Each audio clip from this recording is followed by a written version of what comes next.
pessoal, cortei um pouquinho o raciocínio, porque deu um erro aqui na hora que eu estava gravando o vídeo. Mas, enfim, entrando aqui na parte 3 e voltando ao que eu estava falando, a gente tem, né, o nosso ácido graxo passando pelo processo de beta-oxidação, formando acetil-CoA. Esse acetil-CoA, como a gente já aprendeu, vai entrar no ciclo de Krebs, né, os elétrons vão para a fosforilação oxidativa e a gente vai ter formação de ATP. Isso, obviamente, no fígado, né, e em outros tecidos que fazem beta-oxidação. Não são todos os tecidos que são capazes de fazer beta-oxidação. E aí, se eu tenho um excesso, né, de quebra de lipídios, um excesso de beta-oxidação, isso significa dizer que eu vou ter um excesso de acetil-CoA sendo formado. Tá? Isso é legal até certo ponto, mas vai chegar um momento dessa oxidação massiva de lipídios que eu vou ter muito acetil-CoA, mas eu não vou ter oxalacetato suficiente para se condensar com esse acetil-CoA lá no ciclo de Krebs. Né? Então, o que vai acontecer aqui? Eu vou ter um acúmulo de acetil-CoA. E aí, o que acontece quando tem um acúmulo dessa molécula? Esse acetil-CoA vai ser, então, convertido a acetoacetil-CoA. Né? Esse acetoacetil-CoA é convertido a HMG-CoA. Tá? E essa molécula, então, convertida aos corpos cetônicos, que foi o que eu falei para vocês, aquilo que a gente viu aumentando nos gráficos, né, de jejum prolongado. Então, a gente tem agora a conversão em acetoacetato e beta-hidroxibutirato. Essas moléculas vão para o sangue e aí elas podem ser utilizadas por diversos outros tecidos que não têm a capacidade de fazer beta-oxidação, mas têm a capacidade de utilizar esses corpos cetônicos como fonte de energia. E a gente já vai ver por quê. Tá? Mas eu só queria antes mostrar para vocês um detalhe que é muito importante, tá? Que é, de fato, né, a formação, a interconversão de hidroxibutirato em acetoacetato. Tá? A gente tem aqui o hidroxibutirato, tá? Que é beta-hidroxibutirato ou 3-hidroxibutirato, é a mesma coisa. Aí a gente tem uma reação catalisada pela beta-hidroxibutirato desidrogenase, que obviamente retira elétrons do beta-hidroxibutirato, né? E aí vai reduzir NAD+ em NADH, vocês já sabem muito bem o que vai acontecer a partir daqui, né? E aí a gente tem a formação de acetoacetato. Então, os corpos cetônicos, que são o hidroxibutirato e acetoacetato, eles se interconvertem, tá? Eles são capazes de se converter um ao outro. E se a gente voltar lá naquele gráfico, a gente vai ver que o que mais aumenta é o beta-hidroxibutirato, tá? E qual que é a grande vantagem do beta-hidroxibutirato aumentar e não o acetoacetato? Porque quando uma célula recebe o beta-hidroxibutirato, ela pode fazer essa reação aqui, né, da beta-hidroxibutirato desidrogenase, formando NADH. E esse NADH, como a gente já sabe, é muito útil para a síntese de ATP, através da oxidação dessa molécula via complexo 1. Né? Então, por isso é mais interessante para o nosso corpo, né, para o nosso fígado, liberar mais hidroxibutirato do que acetoacetato, tá? Porque a gente tem mais essa etapa aqui, né, da formação de NADH. Então, nossas células receberam beta-hidroxibutirato do sangue, converteram essa molécula a acetoacetato, então a gente teve a formação de NADH, e agora ela vai pegar esse acetoacetato, tá, pela ação da beta-cetoacil-CoA transferase, tá? E aí aqui, nesse caso, entra uma molécula de succinil-CoA como doador de coenzima A, tá? E aí sai succinato, né? E a gente tem, então, a ligação de uma coenzima A nesse acetoacetato. Agora a gente tem a formação de acetoacetil-CoA.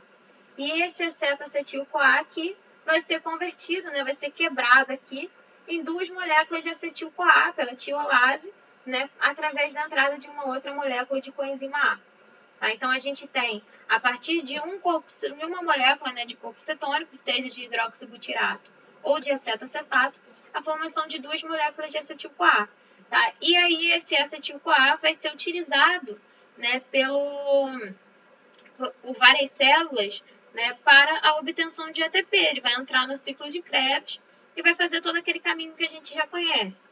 Tá? Então, a maioria dos nossos tecidos, são capazes de utilizar corpos cetônicos e convertê-los em acetil-CoA. Tá? E aqui eu coloquei como exemplo o coração, né, músculo esquelético e o cérebro. Tá? Que isso é muito polêmico às vezes, assim. Por quê? Porque o cérebro, muitas vezes as pessoas falam que o cérebro só utiliza glicose, o que não é uma mentira, tá? O cérebro é o maior consumidor de glicose que a gente tem no nosso corpo, né? Apesar deles terem dos neurônios, né, possuírem mitocôndrias e serem capazes de oxidar diversas moléculas na mitocôndria, né, de forma aeróbica. Mas é o principal consumidor de glicose no nosso corpo. Só que em situações de jejum prolongado, o nosso cérebro consegue fazer a utilização de corpos cetônicos. Então, é necessária uma adaptação, tá? Um tempo de adaptação, mas o nosso cérebro, depois de um tempo, consegue fazer, sim, essa adaptação. Por isso que algumas pessoas fazem aquela dieta da proteína para emagrecer e no começo elas sofrem confusão mental, elas sofrem com tonteira, mas depois elas conseguem se adaptar, tá? Porque o nosso cérebro consegue fazer essa adaptação e deixar de utilizar a glicose em situações de hipoglicemia e passar a utilizar os corpos cetônicos que são produzidos pelo nosso fígado como fonte de ATP. Tá? Aqui, o que eu já falei para vocês sobre a questão de beta-oxidação nos adipócitos brancos, tá? Eu não coloquei, lembrando que eu não coloquei eles como exemplo, né, de tecidos que fazem beta-oxidação, porque eles de fato não fazem. É aquilo que a gente já falou. Essas células foram projetadas, vamos dizer assim, entre muitas aspas, porque nada é projetado na evolução, né, mas a função delas evolutiva é estocar e não queimar a gordura. Então, não é interessante que elas queimem. Elas fazem lipólise, tá? Então, elas quebram triacilgliceróis em ácidos graxos mais glicerol, e aí esses ácidos graxos são transportados para o sangue, tá? Como está aqui nesse exemplo. Então, o tecido adiposo branco pega triacilgliceróis, quebra em gliceróis e ácidos graxos, e aí ele vai mandar esses ácidos graxos como combustível para os tecidos complexados, né, normalmente a albumina, tá? Que é a proteína majoritária no nosso sangue. Tá? E aí em tecidos como, por exemplo, o fígado, esse ácido graxo chega lá no fígado, né, é complexado ao glicerol, que normalmente é na forma de glicerol 3-fosfato, é complexado e vira triacilglicerol, tá? Que é a molécula de estocagem. Agora, frente aos estímulos mais diversos, esse triacilglicerol é enviado, né, lá para o sangue novamente, através do fígado. E aí, quando esse triacilglicerol chega lá no tecido adiposo, esse tecido adiposo tem, né, na sua membrana uma lipase lipoproteica que quebra o triacilglicerol, absorve os ácidos graxos, né, liberando o glicerol, e assim ela pode voltar, né, a complexar esses ácidos graxos a glicerol, formando novas moléculas, né, de triacilglicerol e de diacilglicerol, de monacilglicerol, né, entre outros. E agora uma pergunta que eu faço para vocês. De onde vem, então, esses triacilgliceróis que a gente está falando o tempo todo deles? Mas de onde será que eles vêm? Bom, eles podem vir de duas fontes, tá? Podem vir da digestão, ou seja, a gente pode ingerir essas moléculas prontas, né, os triacilgliceróis, e pode vir através da biossíntese, tá? E aí aqui eu coloquei, né, através da digestão, como que acontece. O nosso intestino utiliza, né, várias enzimas, e esse intestino tem uma superfície de contato grande para poder absorver moléculas mais diversas da nossa dieta, né, inclusive lipídios. E aqui o nosso intestino faz a síntese de moléculas chamadas quilomicrons, tá? Os quilomicrons nada mais são do que gotas lipídicas, só que fora das células, por isso elas não têm esse nome, porque gotas lipídicas são organelas, tá? Mas são bem parecidas com as gotas lipídicas, no sentido de que os quilomicrons possuem uma membrana fosfolipídica, tá? Uma monocamada. Dentro dessa membrana a gente tem os triacilgliceróis, né? A gente tem os ésteres de colesterol também presentes na membrana, assim como a gente tem com as gotas lipídicas. E a gente tem proteínas, né, na membrana desse quilomicron. Tá? Em comparação com as gotas lipídicas, eles são moléculas muito grandes. Tá? E aí esses quilomicrons são enviados para o sangue, né, através do intestino. E aí os quilomicrons que contêm, né, os ácidos graxos livres, enviam esses ácidos graxos livres para o tecido adiposo, né, ou para tecidos periféricos, né? E aí os remanescentes, né, o que sobra dos quilomicrons, são enviados para o fígado, né? E aí o fígado vai fazer uma troca ali com o intestino para a síntese de novos quilomicrons. Tá? Os ácidos graxos livres, como eu falei, são enviados para o tecido adiposo, mas o próprio tecido adiposo pode depois enviar esses ácidos graxos livres para o fígado, né? Como a gente falou anteriormente. E aí o fígado pode utilizar essas moléculas para a síntese de ATP, para a condensação com glicerol, para formar triacilgliceróis, né? E a gente já viu isso. Isso depende totalmente do estímulo pelo qual isso acontece. Tá? E além disso, os triacilgliceróis podem vir também da biossíntese de lipídios. Tá? E como que isso acontece? A gente tem, né, lá na nossa mitocôndria, então, o ciclo de Krebs acontecendo normalmente, como a gente conhece. Né? Agora, se eu tenho um excesso de energia dentro da mitocôndria, se eu tenho, né, um excesso principalmente de ATP na minha célula, eu vou começar a ter acúmulo de intermediários do ciclo de Krebs, porque algumas reações são inibidas por ATP. Tá? Então, eu tenho um acúmulo, por exemplo, de oxalacetato, né? E esse oxalacetato, juntando-se, né, com o acetil-CoA, que pode vir de diversos lugares, vai formar citrato. Tá? O citrato, então, em vez de continuar o ciclo de Krebs, que está inibido, né, por um excesso de ATP, ele sai da mitocôndria através de um transportador de citrato, tá? E lá no citosol ele é convertido novamente a oxalacetato pela ação da enzima citrato-liase. Tá? Essa enzima, então, vai quebrar citrato em oxalacetato, tá? E acetil-CoA. Lembrando que quando a gente tem lá dentro da mitocôndria, a gente condensa acetil-CoA e oxalacetato em citrato, e o citrato fora da mitocôndria acontece a reação contrária. Tá? Então, pela citrato-liase, a gente tem a quebra de citrato em uma molécula de oxalacetato e uma molécula de acetil-CoA. Tá? E aqui, obviamente, a gente tem que ter a entrada de uma coenzima A, e essa reação é dependente de ATP. Então, isso é mais uma questão pela qual esse excesso de ATP favorece esse processo. Tá? Então, a gente tem agora acetil-CoA fora da mitocôndria. E o acetil-CoA, quando está fora da mitocôndria, ele não é mais utilizado para oxidação. Ele é utilizado para biossíntese de lipídios. Tá? Aqui, no caso, ele é utilizado para biossíntese de ácidos graxos. Aí, aqui tem um exemplo mais detalhado de como que isso acontece. Então, a gente tem lá no citosol a quebra de citrato em oxalacetato e acetil-CoA, tá? Agora, esse acetil-CoA vai passar pela ação da enzima acetil-CoA carboxilase, utilizando uma molécula de gás carbônico, e aí ela vai formar uma molécula de 3 carbonos, que é o malonil-CoA. Tá? O malonil-CoA é uma molécula que vai ser muito importante para o alongamento dos ácidos graxos. Tá? Então, pode acontecer de várias moléculas serem adicionadas, né, em um mesmo ácido graxo. E aí a gente tem, né, a ação aqui da acil-CoA, desculpa, ih, meu Deus, como é que fala isso em português? Ácido graxo sintetase. Desculpa, gente. Ácido graxo sintetase mais NADPH, tá? E aí aqui a gente tem então a formação de palmitato, né, que é um exemplo, né, por exemplo, de ácido graxo. E aí esse ácido graxo pode ser processado, né, por exemplo, no retículo endoplasmático e na mitocôndria, e aí ele vai ser ou transportado, né, para as gotas lipídicas ou para o sangue, e aí várias moléculas, vários tecidos, né, podem utilizar.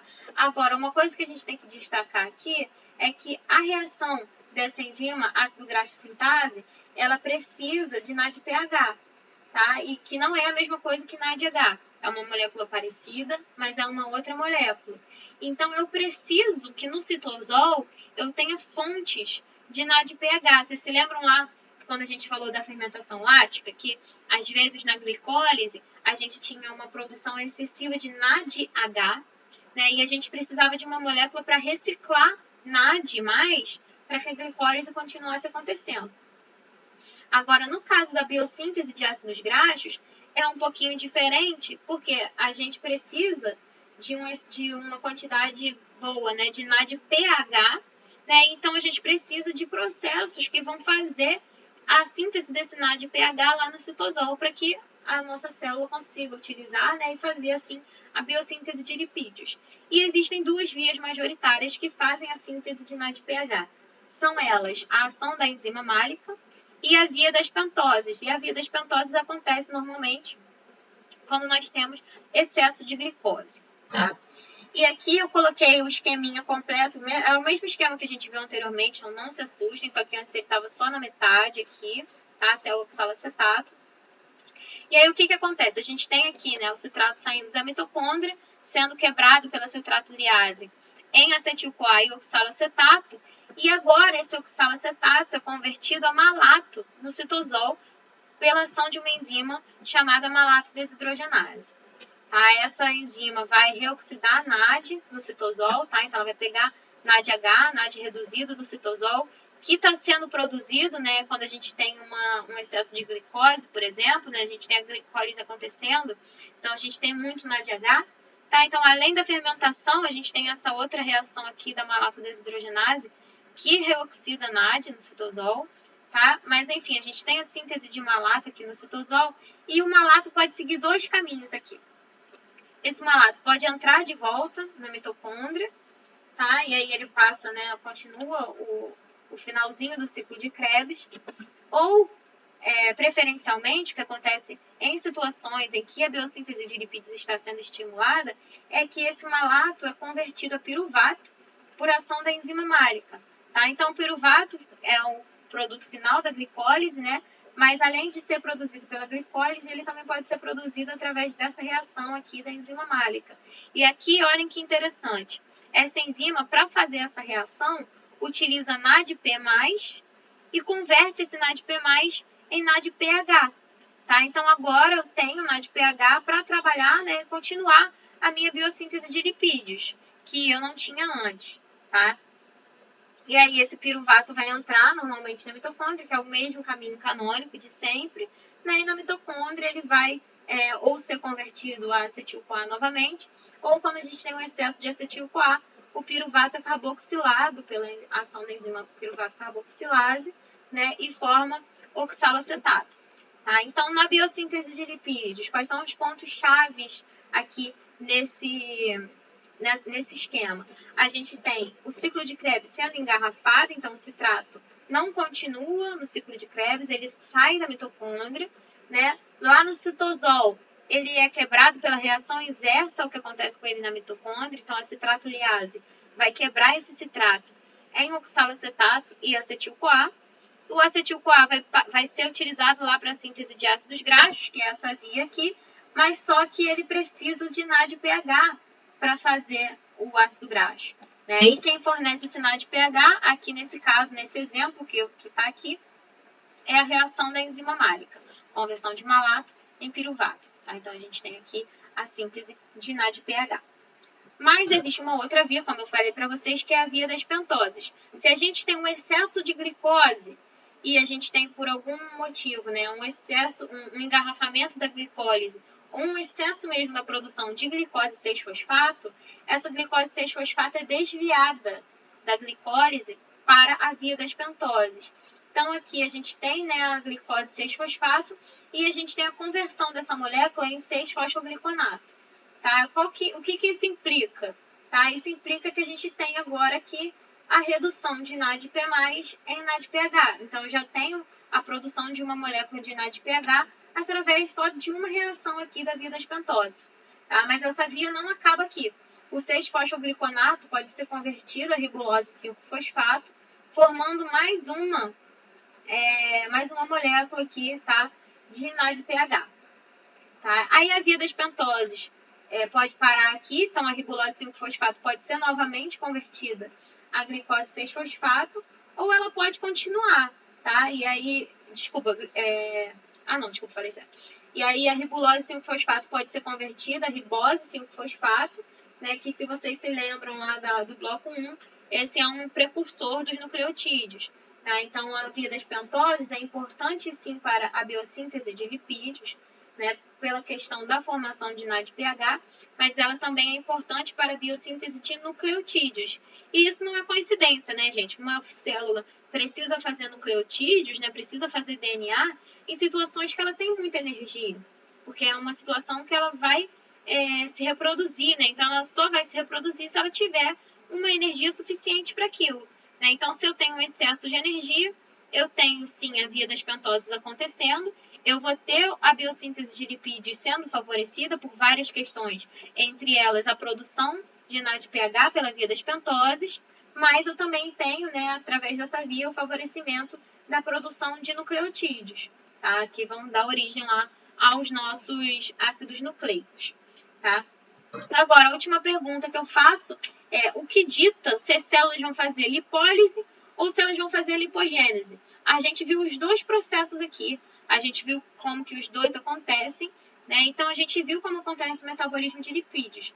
Mas o que dita? Qual que é o interruptor entre uma coisa ou outra? Se uma célula está fazendo lipólise, vamos combinar, ela não pode estar fazendo lipogênese. Tem que ter algum regulador fino aí acontecendo, porque são processos totalmente antagônicos, né? E o nosso corpo não é burro, né? O nosso corpo é inteligente. Então, existem moléculas que são capazes de regular finamente o que vai acontecer, qual vai ser o processo que vai estar acontecendo ali naquela hora, naquela célula. E o que dita isso são estímulos hormonais, que são muito específicos, tá? E esses estímulos vão ser abordados na próxima aula. Então, eu espero vocês na próxima aula, né? Não deixem de anotar as dúvidas de vocês dessa aula, fazer os estudos dirigidos e a gente se vê agora na próxima aula de regulação hormonal para a gente entender como que esses processos são regulados.